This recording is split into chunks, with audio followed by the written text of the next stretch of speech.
Up, up, up.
Hello and welcome to Vintage Garage. Glad you're here. We have another full show today. Today we're going to build a windshield for the Royale RP2 that we've been restoring. The sheet of plexiglass that we're going to use is larger than the oven in the kitchen, so we're going to have to build an oven so that we can get the plexiglass hot and form it into the shape we need. After we build the oven, we'll need to cut and form the plexiglass windshield. We don't really have a mold for the car, so it'll be interesting to see how we do it. After we finish making the windshield and mounting it on the car, we'll load the trailer with all our tools and parts, and then load the Lola T492 for the race at Mosport. We'll be going to Mosport next week, and we hope to get some in-car video. Lastly, we'll do a product test on JB Weld. We have a small piece on the transporter that broke. We're going to try fixing it with JB Weld. Then in a few shows from now, we'll see how that part held up under race conditions. So stay tuned. We have a full show today. Glad you're here. We have a sheet of poster board and we have the remnants of the old windshield. Now the windshield that was on the car was made of a very thin polycarbonate rather than plexiglass. The advantage of the polycarbonate is that it can be formed without heating. It's flexible enough so that it can bend around curves. However, it's not original. This material wasn't used in race cars at the time this car was built. They were all formed out of plexiglass or perspex. So I'm going to very carefully trace the pattern on the poster board.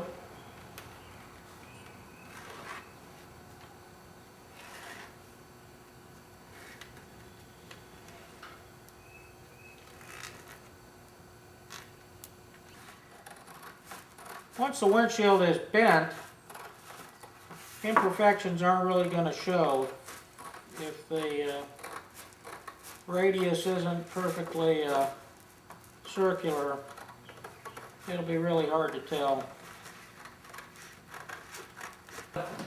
Windshield will fit in that groove and it'll wrap around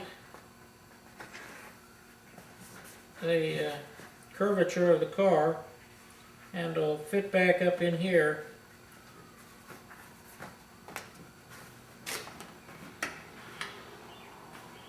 Like so. That looks pretty good. Now our oven's just going to be a sandwich formed by two sheets of MDF, the medium density fiberboard, and the fiberboard is 2 feet by 4 feet long.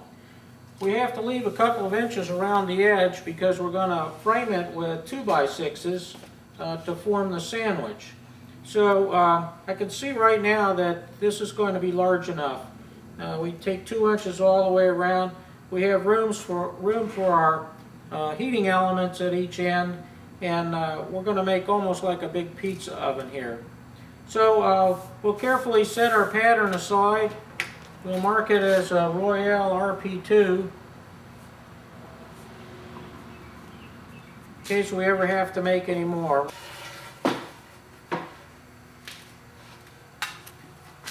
Use a little glue on the framing. I don't know if we'll ever use this oven again, or whether we'll burn it up. It may go up in smoke and it'll be a one-time oven, but just in case we use it again, we'll put a little glue on it.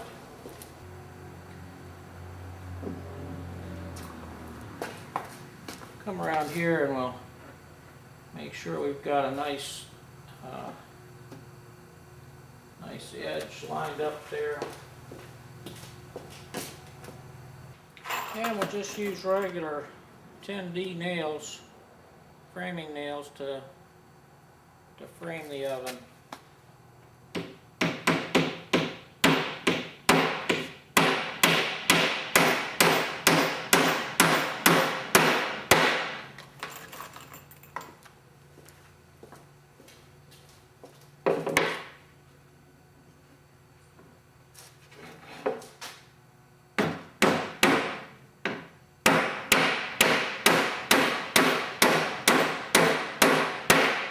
We've now finished the basic framing of the oven.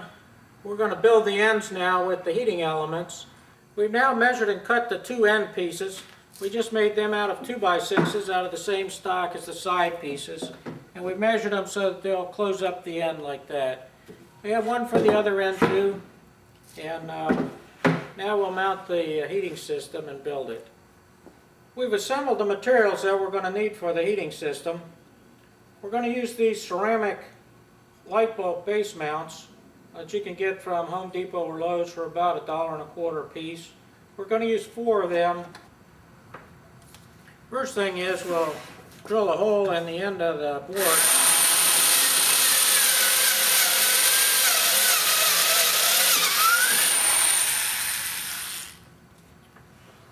We're going to use that, essentially we're going to pass the pigtail through that. The purpose for that is so that we can have our extension cord outside for the light, and we'll have our heating elements on the inside of the board. So we'll put the hot wire on the brass colored terminal, and we'll put the white wire on the silver colored terminal.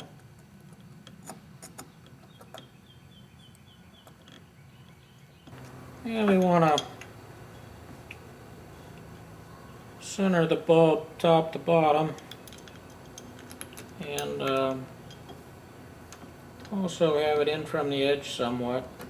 Okay, now we'll mount this in. We want to pass the wire all the way down to the other end. Give that some attention later.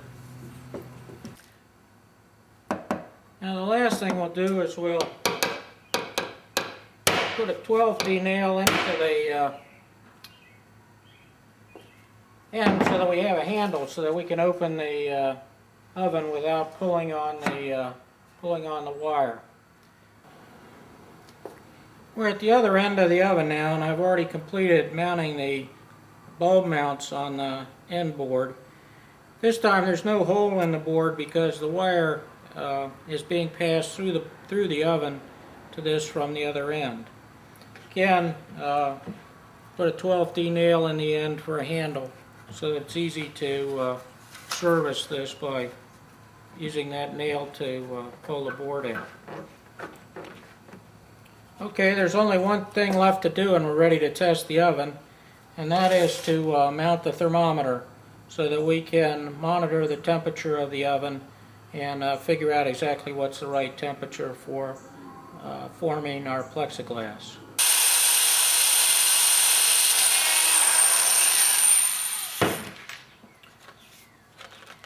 We recognize that we don't have a fan inside the oven, and the temperature inside the oven is not really going to be very even. And also, by having the thermometer near the top of the oven, we tend to probably read higher than it really is at the bottom of the oven. But we put the thermometer near the top so that when we push the plexiglass piece in, it won't hit the extension of the thermometer. We moved our oven outside now, just in case of fire, we won't burn down Vintage Garage. We've cut a piece of sheet steel to fit. It's a little less than 2 feet wide and less than 4 feet long, but it's large enough to support our windshield. We're going to put it in the box and stand it off with a couple of large nuts. We're going to put a piece of paper above the rack that the plexiglass is going to sit on. Now this may not work out, the paper may catch on fire, but our thinking is that when we pull out the plexiglass we can pull out the paper and there's less chance of scratching the plexiglass by dragging it across dirt. So that's what we're going to try now. We'll close it up. Again, we're going to try it with 800 watts and we'll see what happens. We'll monitor the temperature closely. The temperature in the oven now is about 175 degrees, and while we're waiting for it to come up even higher, let's begin to make the mold for the windshield. To do that, I've laid out a sheet of aluminum on top of the oven, and using the template for the windshield that we made earlier, I'm just going to trace around the aluminum to mark the location of the template so that I can take it over to the shear and cut out a piece of aluminum. I'm going to cut a piece of aluminum to the exact shape of the windshield, and then the aluminum will hold the bend that we put in it, and we'll mount it on the car and we'll actually form the windshield right on the car. Okay, we're at the threadless shear now, and it's the easiest way to cut sheet aluminum. It's really easy to follow the line that we laid out on the template. Again, we don't have to worry about exactly following the line, but you can see how easy it is. Okay, we just continue along following the line that we marked on the aluminum. We've finished cutting out a mold that we're going to use out of sheet aluminum, and now I'm just going to bend the sheet aluminum by hand.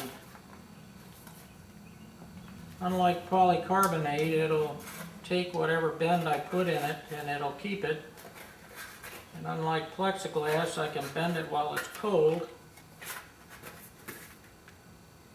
and so it's why we're using the sheet aluminum. Okay, we have a nice bend in this area. We have to go around the other side of the car and improve the other side. And then this area needs more bend right in that area. So bend that a little more. We have our aluminum mold bolted in place now, and I'm going to put a thin layer of masking tape over it.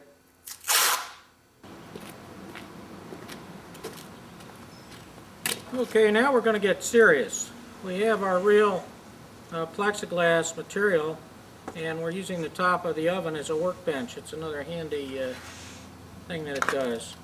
So we're going to lay out our template that we cut out of poster board. Each piece of plexiglass for the windshield is about $6. We got them at Reed Plastics in Rockville. We mounted a special blade in the scroll saw that we also got from Reed Plastics. It's designed to cut plexiglass, and we leave the paper on the plexiglass while we cut it to try to reduce the amount of damage to the plexiglass.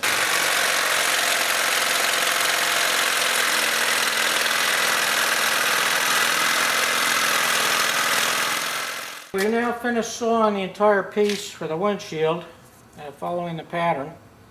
Now we're going to take sandpaper and sand the edges all the way around to make it nice and smooth. This could be machine sanded with some sort of a circular disc, but I like to do it by hand. It's been about an hour now, and with 800 watts worth of bulbs, the temperature rather quickly gets up to 210 degrees. So let's take a look at our piece of test plexiglass and see what it looks like. Okay, I've let the bulbs cool, but the temperature inside the oven is still 210. I let the bulbs cool because it's a little hard on the filaments to bounce them while the bulb's on. So I just let the filaments cool off a little bit.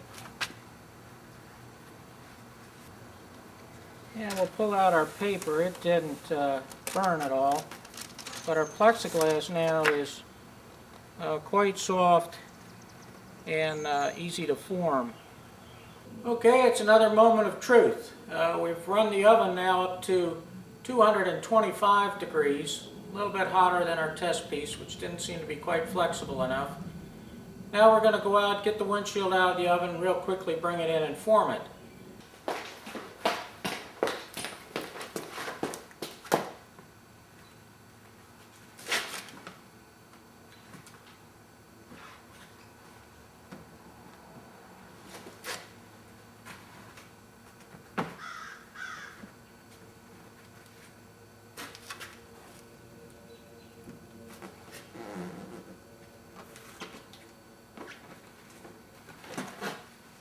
Okay, that's our windshield. We did a great job on that one. We'll go ahead and we'll make a spare. And then we'll bolt it on the car and see how it fits. I fitted a 1/4 inch plast drill that I got from Reed Plastics into the 3/8 inch hand drill. You've got to be sure to use a drill made for plexiglass. If you use a regular wood bit or a metal bit, it'll shatter the plexiglass. Now we're going to use a stainless steel machine screw that we got from Lowe's. It's a number 8 screw, and the head is almost a 1/4 inch diameter. We're going to use nylon washers between the head of the screw and the plexiglass to protect the plexiglass a little bit. And we've used a drill size that would seem to be a little too large, so that it allows for a little bit of movement in the plexiglass. So let's drill the first hole.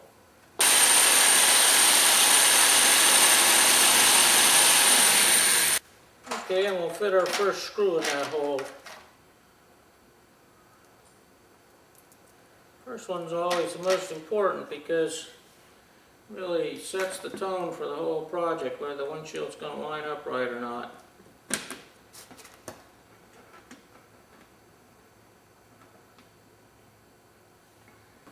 And we very carefully turn in the first screw. We have a nylon filled aircraft nut on the back side so that it won't loosen up under race conditions. Okay, so we have the first hole in. Now we'll just continue to move down the windshield and we'll do the next one, making sure that we keep everything lined up. So far so good. We've put in 8 of them now, and we haven't broken the windshield, and the fit is continuing along nicely along the groove in the fiberglass work.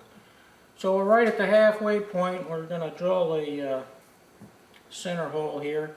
We just continue to move the masking tape along to, as every time we drill a hole, we move the tape further along.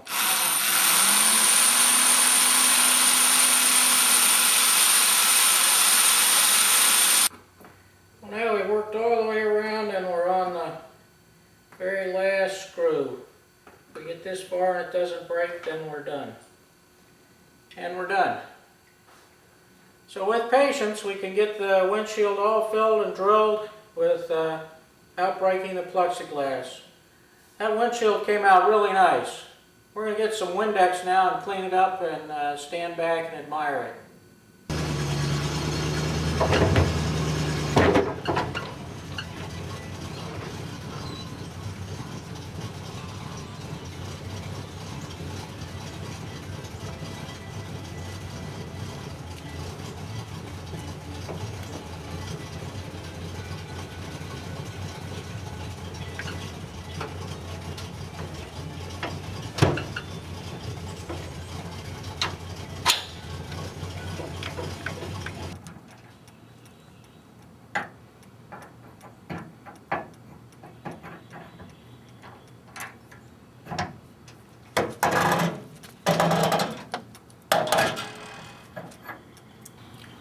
purpose of these torsion bars is to take weight off the back of the truck and transfer it to the front of the truck.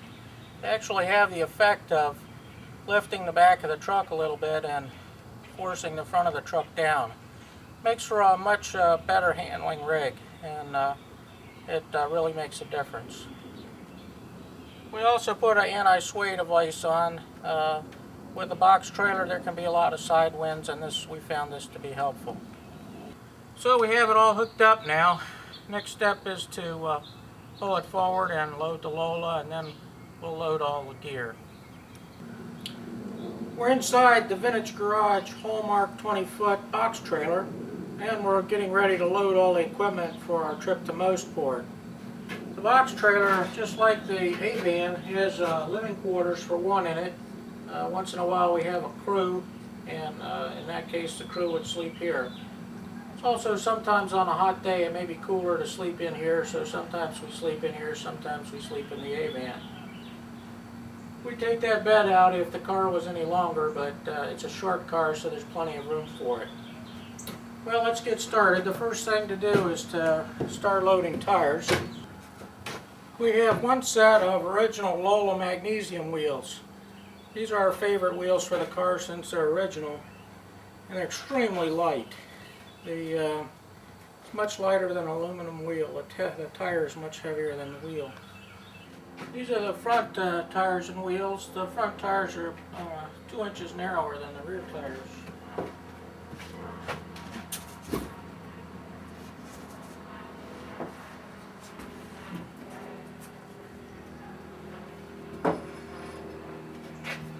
Screw this pole down through the center of them just so that they don't shift while we're going down the road.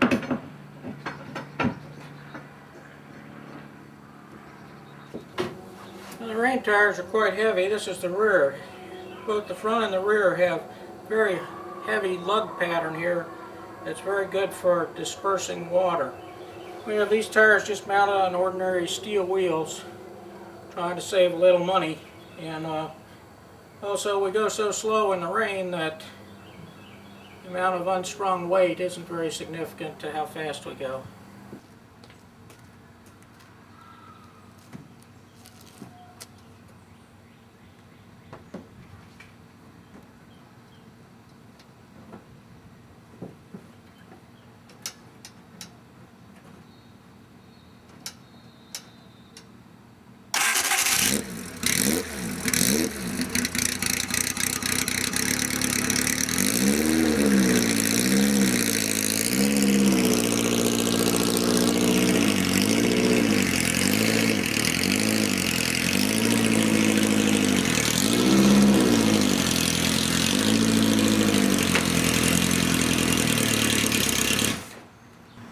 After we tie down the car, one of the last things we load is this big Rubbermaid trash container, which we use as a drink cooler. We load this baby up with soft drinks and ice, and when our friends stop over at the end of the races, we can offer them one.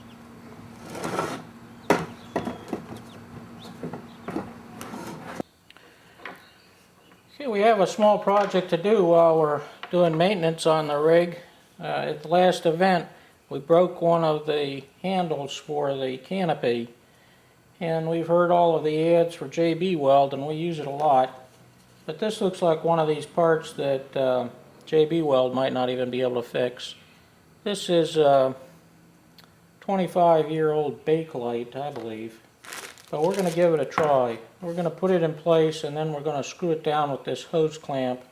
And we may just leave the hose clamp on forever if the JB Weld doesn't work. But what we'll do is in a couple of weeks we'll take off the hose clamp and we'll try it without the hose clamp, and in a later show we'll report back whether or not we were successful. Now we're going to mix the JB Weld with a screwdriver. Before it hardens, we'll wash the screwdriver with thinner so that we don't ruin the screwdriver. I've also washed the screwdriver with thinner to start with, so it's nice and clean. And I've washed the canopy part that the handle's going to go onto as well. I'm using a little piece of scrap cardboard to mix the JB Weld. Essentially you make two beads that are the same length, and then stir it up very thoroughly. One part is black and one part is white. When you have a nice uniform gray, you've got it mixed. And then we're going to apply it to both halves of the part. This goes on a shaft that has a sort of a triangular cross section, and when you twist down on it hard, the triangular cross section on the shaft tends to break the part in two to separate it. And so this is going to be a real test of whether or not this will really glue anything. I do know that there isn't anything else that I would even try to do it with. I'm skeptical that this will work, but the part's essentially unavailable. The manufacturer's long out of business. Okay, well now we have our JB weld on our two parts, and let's go outside to the van and put it in place.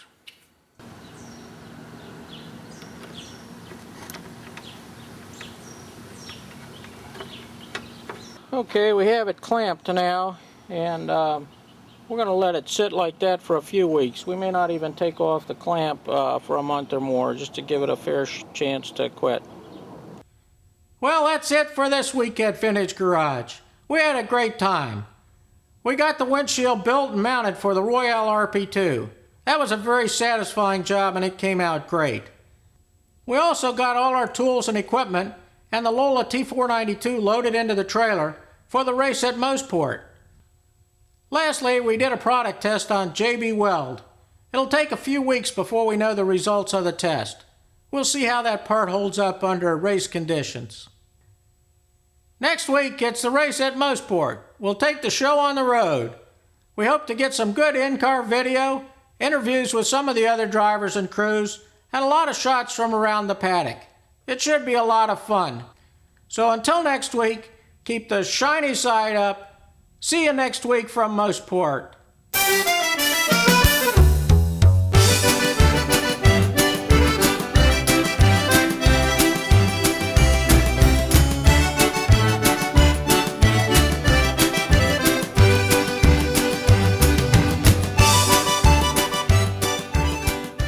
If you'd like more information about any of the projects we've worked on today, please visit our website at www.vintagegarage.com. There's a link to our email address on the website. Please email us. We'd like to hear from you. Till next time, keep the shiny side up. Thanks for coming. See you next week.